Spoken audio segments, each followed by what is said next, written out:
Hello and welcome to Finance Conversations. This is the 28th episode of the Merging Life and Money Show, and I am super excited to be here today. If you are new, I am your host, Marie-Jo César. I come to you live every Thursday at 5 p.m. Pacific Standard Time to share valuable information about how to achieve financial wellness and live your life with means and meaning. Today, we are going to talk about an important subject that touches most of us at some point in our lives, and that is long-term care. Long-term care is something most of us will need as we grow older. And to help me with this important topic, I have with me Eric Dudley, an independent financial advisor who is an experienced holistic financial advisor specializing in retirement planning, investing solution, and life insurance. Eric is actually the founder and president of Dudley Financial Group. And one of the Dudley Financial Group main goals is to help their clients build their best tomorrow while protecting them today. Welcome, Eric, to the Merging Life and Money Show. And welcome, followers and listeners. Thank you for joining in today. So grab a pen and a notebook, as you might want to take some notes to discuss them further with family members, friends, colleagues, etc., because it is about sharing values that could benefit others. So if you have any comments or questions, make sure to put them in the chat. And if you are watching the replay, make sure to type #replay in the chat and leave me some comments and questions. So long-term care is a complex subject, as it includes everything from assisted living to skilled nursing facilities to in-home care.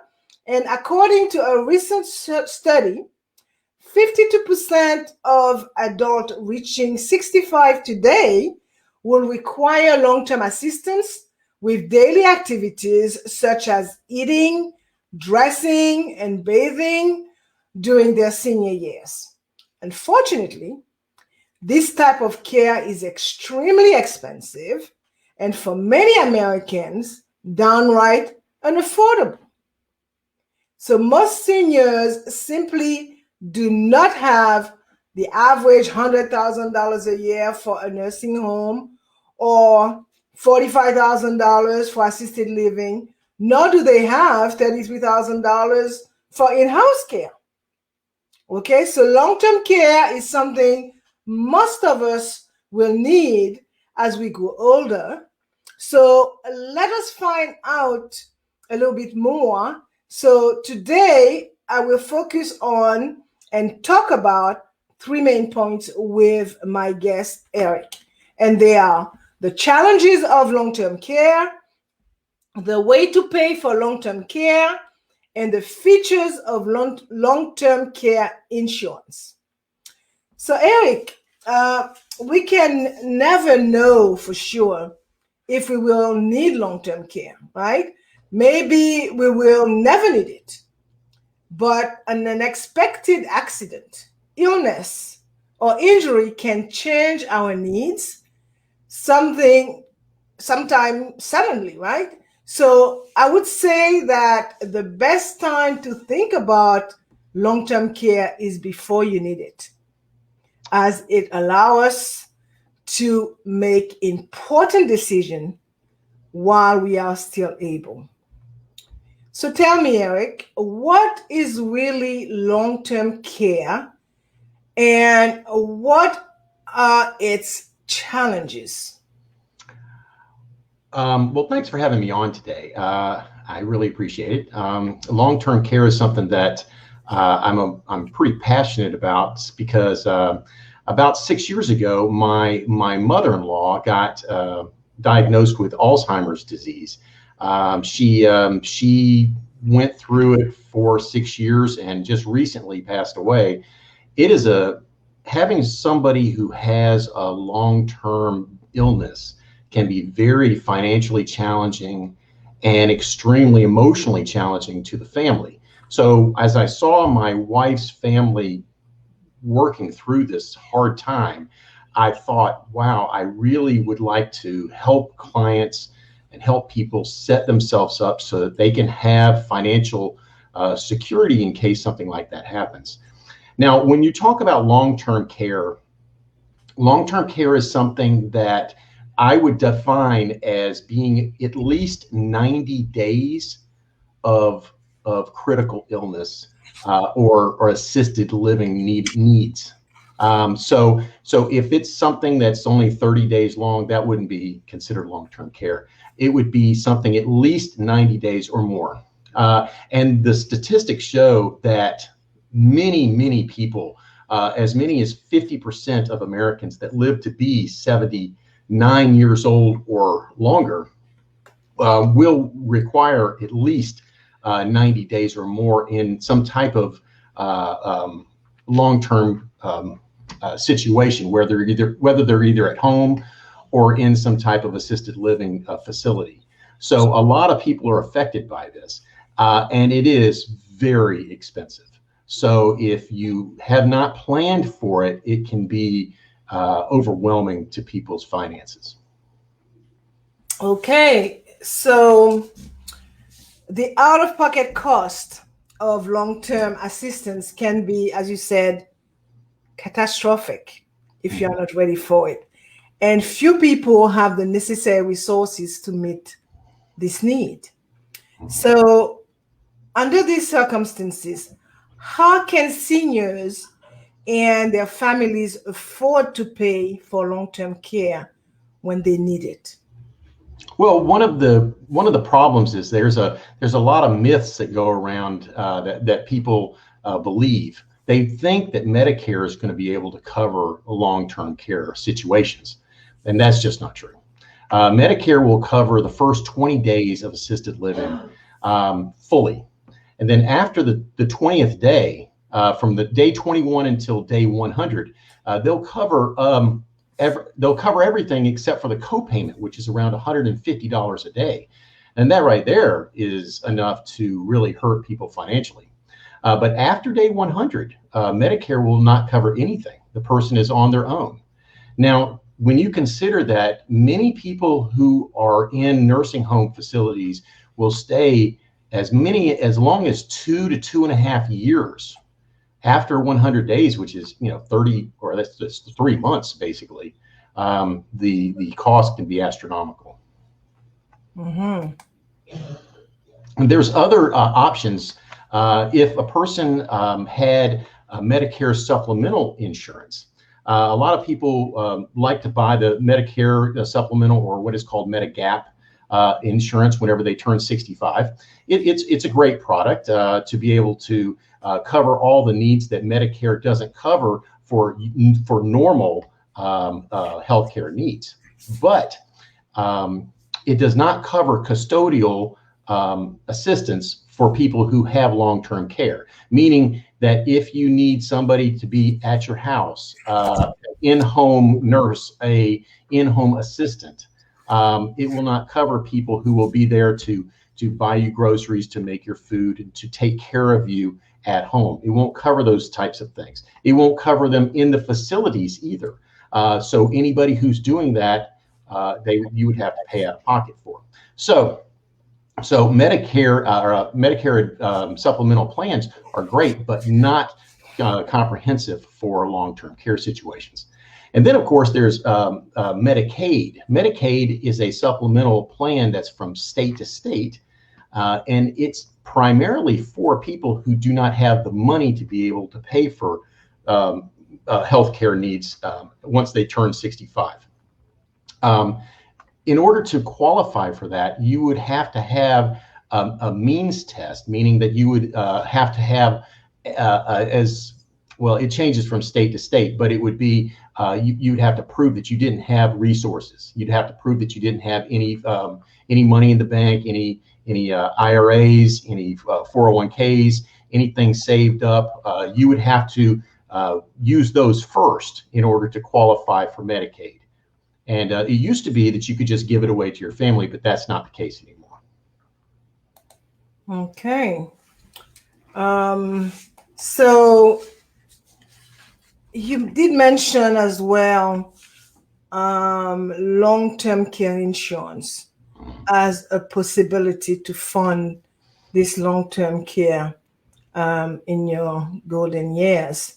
So tell us more about it. Also, tell us also who would be best served by long-term care insurance. Yeah, well, long-term care insurance used to have kind of a bad reputation because it was primarily for just wealthy people because it was pretty expensive. In the past, you would buy into long-term care. It would cost a lot of money, and you could use it. And if you didn't use it, you might lose that money. But things have changed a lot. Now, the way that long-term care is done now, they have what is called hybrid long-term care policies. They give you lots and lots of options. So even if you don't have a ton of money to be able to spend on long-term care insurance, you can still get a lot of coverage just in case. I mean, there's a lot of people who don't stay in the hospital for 2.5 years or 5 years or 10 years or whatever, but you can get coverage to where that you could have it just in case you're in there for 6 months or a year. You can make sure that you cover yourself for a certain amount of months, or you can even get coverage that's like an annuity to where that if you run out of money, it will cover you for the rest of your life. Okay, that's a rider, so that you can make sure that you're covered, all the way until you pass away. So there's all sorts of ways to design the policy so that you can pay payments while you're still working. And there's a lot of really exciting ones that many people don't know about. If you start buying long-term care coverage while you're still working, like let's just say you're a small business owner, the premiums can be tax deductible. So you pay off all your premiums before you actually retire. And then you don't have any premiums after you retire and you've gotten into your senior years. So there's a lot of ways you can design it. And there's a lot of benefits to it too. You can pay not only for nursing care facilities, but you can also pay for in-home care through skilled workers, or there's even programs where you can pay family members who have to come in to help you to supplement their change of life because they're assisting you. You can pay them. So there's lots of ways to be able to design the plan and be able to assist you as best as possible. Okay, so I heard terminologies such as guaranteed renewal and all that kind. How does this apply to a long-term care insurance? I mean, waiver of premium and all that good stuff. Mm-hmm. Yeah, some of the characteristics of a long-term care policy is you would get a free look.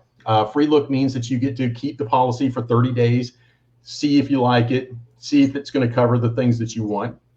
And then you get to back out completely, get reimbursed for whatever within the 30-day period. Also, guaranteed renewable is super important.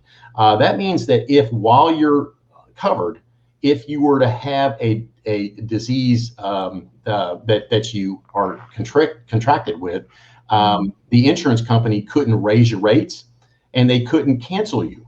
So that's, of course, very important for long-term care. Also, there's a level premium. So you have a level premium, meaning that even if as you get older, as you get sicker, your premiums never go up. And you can even get riders where you have a waiver of premiums. So if you're put into an institution for nursing care, you can have your premiums waived. Okay, so you don't have to pay them anymore. Mm-hmm. And like I was saying, you don't even have to have premiums at that time. You can actually pay for the premiums while you're in your working years, so that by the time that you actually are using the long-term care insurance, if you ever have to, it's already been paid for. Right. One of the biggest plans, riders, is this. We were talking about how expensive it is, and I mean, it is expensive. It's nursing homes average $100,000 a year. Many in-home help will cost you $30,000-$40,000 a year. But that is just the tip of the iceberg, because inflation is going to go crazy in this field. When you consider that 10,000 Americans every single day turn 65, that our population is going to be 21% over 65 by 2050. The demand for these facilities is going to be astronomical. So consider that now it's $100,000. By 2040, it easily could be $400,000 a year for 1 year for one patient in a nursing home facility. So it's almost impossible to save that much money it is impossible to save that much money for most people.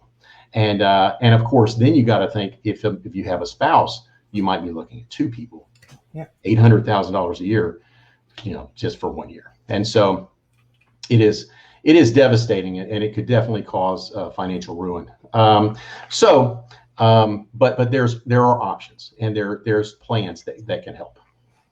Great, which really highlight the importance of planning for your retirement very, very early, because you could have a very rich 401k plan with upwards of $1 million in it, and then it's going to cost you hundreds of thousands of dollars just to take care of your health and help and all of that. So this tells us, it brings it home even more, that do not hesitate. Start planning for your retirement now. Okay, particularly for the younger one, where time is on their side, so they could totally take advantage of the of investment options that are a vehicle that are readily available to them, and the whole compounding effect and the dollar cost average. All the good things that will make your money grow for you. Okay, so Eric, thank you very much for that information. I am going to wind down and sum it all up. So today we talked about the challenges of long-term care, the way that you could pay for long-term care, and just now we just chatted about the features of long-term care insurance. Okay, so I'm going to leave you with this last thought, and a lot of it would probably replicate what Eric mentioned, but it's so very important. So as I mentioned earlier, long-term care is something most of us will need as we grow older. Okay, we don't have much of a choice in that matter. The current growth of the population, as you said, Eric, ages 65 and older, driven largely by the baby boomer generation, has never been seen like that before in U.S. history. And looking at, and that is a case globally, anyway. So while elderly Americans are just about the only group of U.S. citizens whose health care is universally insured as an entitlement, elders who need a long-term care do not have much protection, though. You mentioned Medicare, which is a federal program for the elderly and disabled. This covers many of the costs of acute medical care, but only loosely covers some long-term care services. And Medicaid, as you well indicated, which is the federal/state health program, covers long-term care, but only for people who are poor or who become poor paying for long-term care or medical care, right? And I always say, always remember, you said that as well, that who gets what kind of services under Medicaid varies from state to state. Okay, so for many long-term services and supports, services and supports are provided within the home, right, by unpaid family and friends acting as caregivers. And these former caregivers face high increased stress and often feel unprepared for the role. And they also, it could be a loss of income for them as well. And this is very much the case for women having to leave work and be the caregiver for their elderly parents. So when informal networks of families and friends are unable to cover their loved ones' care needs, you have assisted living, community, nursing, home help to fill the gap. But as you well said, they come with a high cost to people in need of care and their families. So despite all of this, believe it or not, Americans continue to feel confident that they can rely on their family for support as they age and have not done much planning at all for their future or current needs for ongoing assistance. So my advice to you, listeners and followers, is to not let long-term care needs meet you by chance. Okay, plan ahead. So I hope that today's show has helped you clarify the importance of proper planning for long-term care. Okay, so when saving for this event, you must decide how you want to get care, okay, the type of care you want to receive, who will provide that care. You must also grant permission for family members to provide care and develop a way to finance the costs. Okay, so as you know, I like to end the show with a quote, and today's quote is from Abraham Lincoln, and it reads, "The best way to predict the future is to create it." Okay, so set aside your money, select the way you want to spend your retirement, and more, very much taking into consideration the potential for illnesses and sickness, and that comes along with the territory, as I would say. Okay, so before I forget, Eric, can you tell the audience how they can contact you? Should they need to chat with you or to get some information from you? Sure, MJ. The best way is to go to my website at dudleyfinancialgroup.com. You can contact me through there. It's got my phone number and it's got my email address right there. Great. And for the viewers, the information, Eric's information is actually showing on the screen at the moment. So make sure to write it down. Eric, I want to take this time to thank you for being my guest today and addressing such an important topic.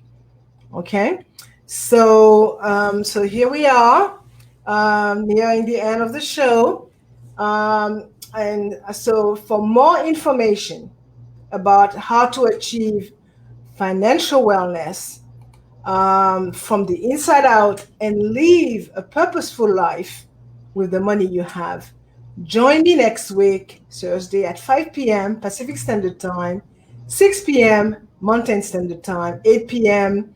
Eastern Standard Time, and 9 p.m.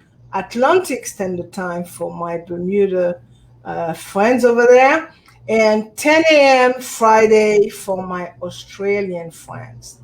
Thank you for being here today on the Merging Life and Money Show. I am your host, Marie-Jo César. I will be back again next week. Until then, continue merging life and money. Bye for now.